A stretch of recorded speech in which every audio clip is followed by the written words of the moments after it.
Hi, good morning everyone. Welcome back to Social Science recorded class. See my dear students, we have discussed in the previous classes through live class about the constitution of our country. And also we have learnt about, we are compared with the interim constitution of the Nepal also, and also we learnt about why does a country need a constitution also. And today's class we are going to learn about the key features of our Indian constitution. So you are well known. So the constitution makers, they are very clear, and then they were very clearly mentioned each and everything also. And so especially regarding our Indian constitution, our Indian national leaders, so they are very clear about that. So what type of governments we need and we require. So let us discuss about the key features of our Indian constitution.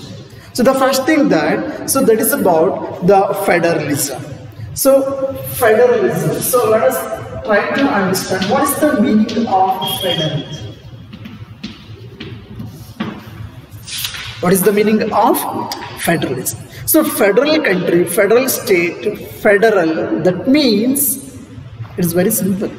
So you know that in India, we adopted, actually the government of India also the federal government, I mean the system of the government. So it is very clear about the Indian government. So there is the different levels of the government we are. So there is a central government and there is a state government and there is a local self-government, or even it is called also the Panchayat Raj. Panchayat Raj.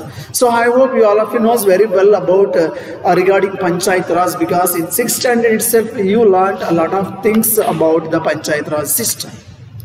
So dear students, where in a democratic system the governments existed more than one level. That means if any country, especially in a democratic countries, so the federalism, it refers to the existence of more than one level of government, and that used to called as a federal government. That used to called as a federal government. See, there is the more than one level of a government. More than one level of it, I mean the government at different levels. So it's used to call as a federal system or federalism. So for example, in India, there we can see the central government and state government and local self-government. So there are different level of the government. The governments at different level. So this used to call as a very clearly, that is about the federal systems. See, the Panchayat Raj system especially we adopted in our country. So even it is well known as what we call the third level of the government also, the third level or a tier of the government also. And regarding this, already we learned in the 6th class a lot of things. See, dear students, the vast number of communities in India meant that a system of government needed to be devised that did not involve only persons sitting in the capital city of New Delhi or making some rules, law, or running a government. That's what. Why we are having the governments at a different level? Because the common people are at a village level, or taluk level, or district level, or state level. So if it is there, I mean the government, if it is existed in at a different level, then the government can look after and they can understand what they require. See, running a government from New Delhi, then it's not possible to control each and every part of the countries, especially the villages. Of course, it may reach, but it's not up to that better. So for betterment of this implementation and to run the government smoothly, especially the democracy is a government, so which is working for the people. So because this is the people's government, whatever it may be, the system adopting or adopted in the democracy, it is all about, so the government always used to think about the welfare of the people or welfare of the country. So that's what, dear students, so sitting in a capital city or somewhere so far and running a government, it may little bit difficult. So for this, so in this system, so they are having the government at different levels, and this is used to called as a federalism or federal system of the government. So the best example, our country only. See, in this system, so our judiciary very clear that regarding the responsibility and the powers of the government about the different issues. So regarding this, you are going to learn in the higher classes in a deep way. So here I told already, so we are going to learn more in a deep in a higher sections regarding this. See here, in this federal system, the powers and functions of the state government about the different issues or the responsibilities, and even the same state government also, and even the sources of income also, and even for the local self-government also. So each and everything is clearly mentioned in the constitution. So none of the government, so they are not going to interfere, especially the state and then central government in our country. So the responsibility and the power and functions of the state government and as well as the central government, so it's clearly mentioned. And even so at the third level of the governments also, a third tier government which we called as the Panchayat Raj or local sub-government. So in that also it's clearly mentioned, and even with the help of state and then central government, because the state and then central government, they are going to provide a lot of funds to the local sub-government. Then with the help of state and then central government, so local sub-government also working on that. And also the local sub-government also having their own source of income, also, how to collect regarding revenue, collection of taxes and all. So it's this we are learning in the higher classes, like there is a separate list which we call as a state list, union list and concurrent list. So in this regarding the different issues, so the only that particular government can make law and then can take any decision or can pass any order also regarding only that particular. Then there is the concurrent list also. So about this, so even it's about for example agriculture and then forest policies and all. So here the state and then as well as the central government have the same power, they can so do. But in some of them, so it's completely the responsibility of the central government. For example, post and telegraph and telecommunications, so regarding these issues. And then even regarding the international policies and regarding the about especially defense of the country and maintenance of the army. See, like this only, see, in central government and state government, so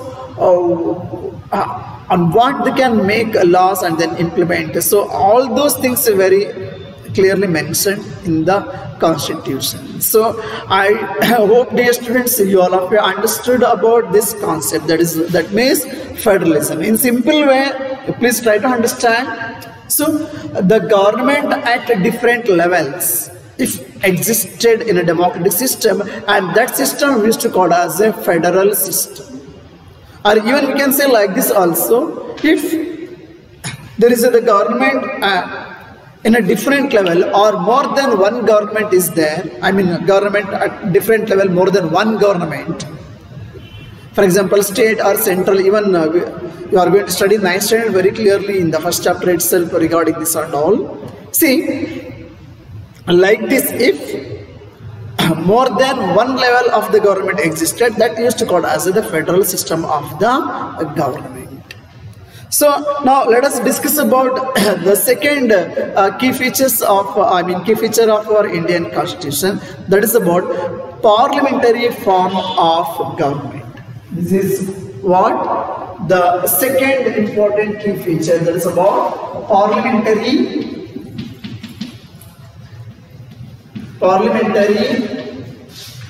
form of government. See, dear students, the democracy, it is very clearly, all of you knows that in previous classes you all of you studied regarding all these things. In this parliamentary form of government, so the people, I mean the citizens of the respective country, they are going to elect the rulers. So it is very clear that in a democracy, the government is formed by, and then the government is run by the elected representatives and those who are elected by the people.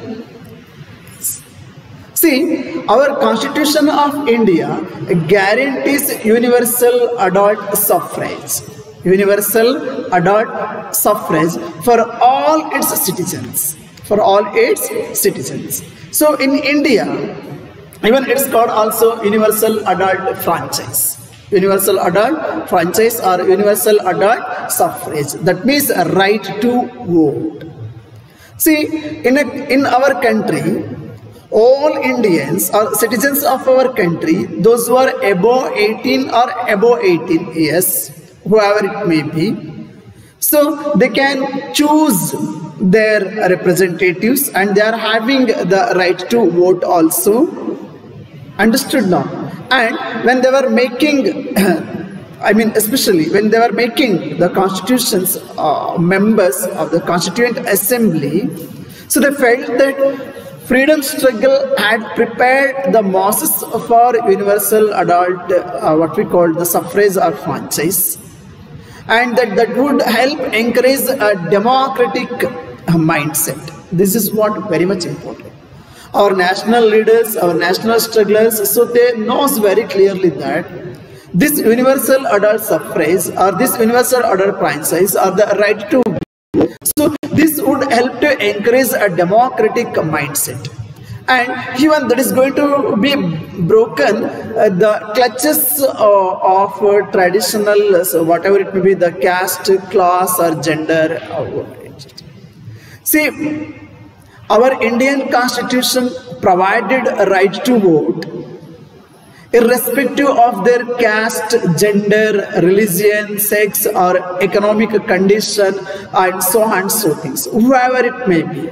So there is a certain the policies. If they, for example, the mad peoples, they are not allowed to cast their vote.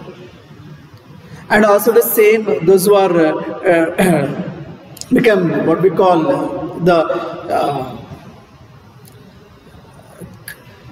the bankrupt people, so they don't. And except they like this, then some of the case, all other citizens of our country, so they are having a right to vote. It's called universal adult franchise or universal adult suffrage. So it's actually guaranteed by the Constitution of our country. It's guaranteed by the Constitution of country. See, here the idea of providing suffrage, I mean the universal adult suffrage, it is going to encourage the democratic system, and as well as it is going to be break the clutches of the traditional whatever the caste, class or gender hierarchies or social hierarchies. So it is very common in our country. See, this means that the people of India have direct role in their in electing their representatives. This direct role, the people of India, the citizens of India, the citizen of our country, those who are above 18 or above 18 years, so they are having, they are playing a direct role and they are most important, and then so they are very free to choose their representatives. And also, dear students, so every citizen of our country, then already I told this also, see, irrespective of his or her social background also we are not going to consider. The person may belongs to which caste, which community, which religion, or the economic status, or the political background, or educational status or background. No, this is all completely. So irrespective of their caste, region, community, or economic background, or educational, even, so actually nowadays this is what, especially for to contest in an election. So whether it's required in some of the minimum education qualification or so, I think it is my personal opinion, to contest in an election, at least those who are contesting in the election, so the constitution should actually, we needs to be brought the little changes, so it should be fixed, especially for education. They must have at least minimum education qualification, and then only we can allow to contest in election.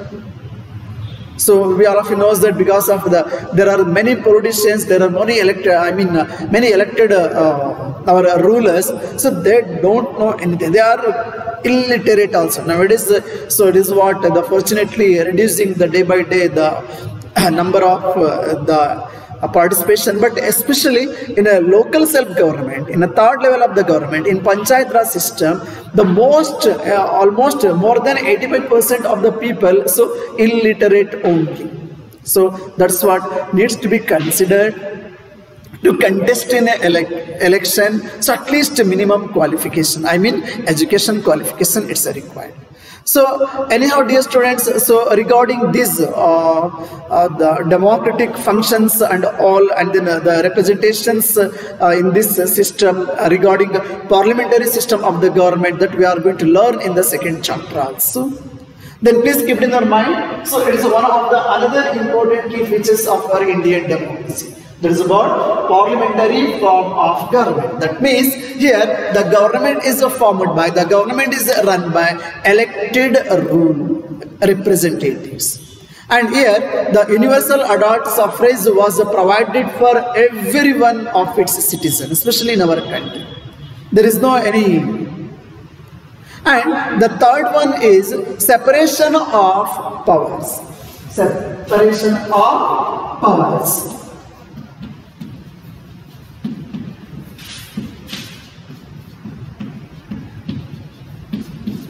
This is another one important key feature, that is about separation of powers. What is meant by separation of powers? How can we divide the power of the government? Of course, dear students, you all of you knows that, and then many of you knows that. So according to the Indian Constitution, so there are three organs of the government in a democratic system. It is very clear that, so if there is a democracy, the democratic system of the government having the three important organs, and it is well known as the organs of the government, the important organs of the government, such as legislature, executive, and judiciary. So you all of you knows all these three organs of the government. So here separation of the power means the government power. The government power in a democratic system, so it is divided into various organs of the government. So according to the Indian Constitution, so there are three organs of government. These are the legislature, the executive, and the judiciary. See, the legislature refers to our elected representatives. So please make it clear. The legislature body is actually the law-making body of our country, and it refers to our elected representatives, because who are there in the law-making body? So the elected representatives are there in a law-making body. So that's what legislatures means. It is very clear. That is about, so elected representatives. It is the law-making body of our country.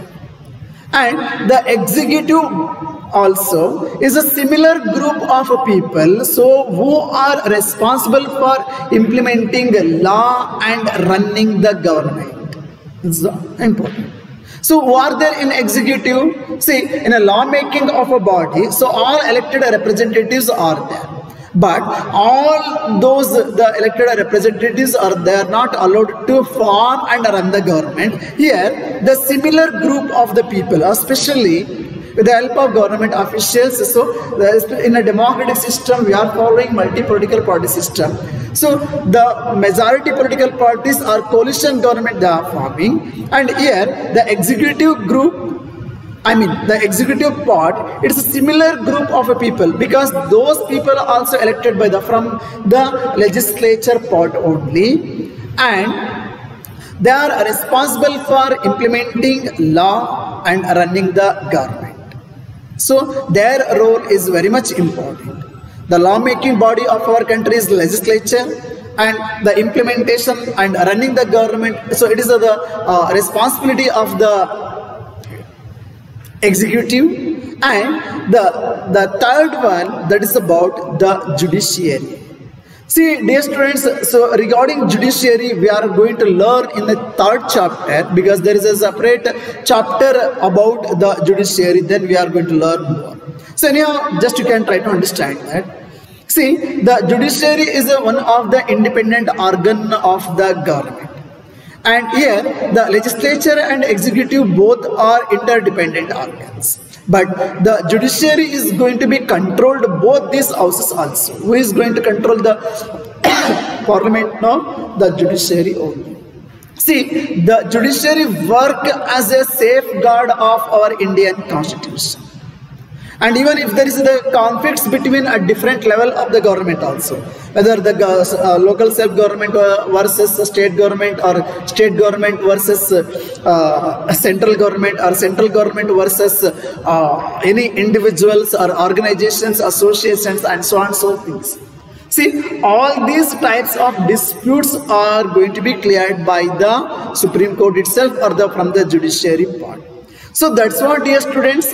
See, in a democratic system, especially our Indian constitutions, giving more important for this separation of powers, because it is going to be protect the constitution. So that's what the judiciary in our country, it is one of the independent organ of the country. It is not under the control of the parliament, and it is not under the control of the government. So it works under the guidelines of the constitution, and it protects the constitution, and it works as the guard for the constitution. So this is about the separations of a power. So once again, please keep it in your mind. So the power of the government divided into different organs, such as legislature, executive, and the judiciary, and this used to called as a separation of powers.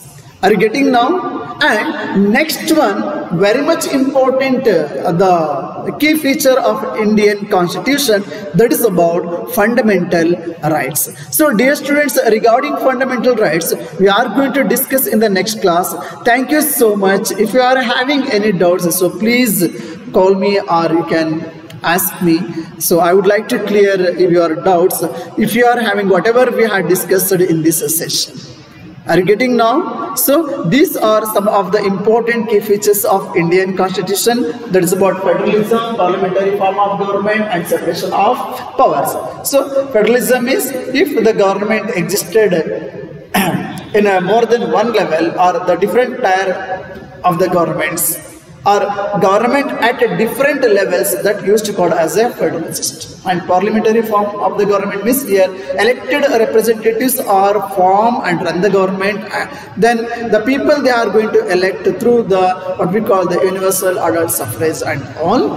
And the separations power, it is about, so the government of the power, it is going to be divided into different organs of the government, such as legislature, executive, and the judiciary. And the next class we are going to learn about fundamental rights. It's one of the most important key features of our Indian constitution. So regarding fundamental rights, so we are going to learn in the next class. Thank you. Have a nice day.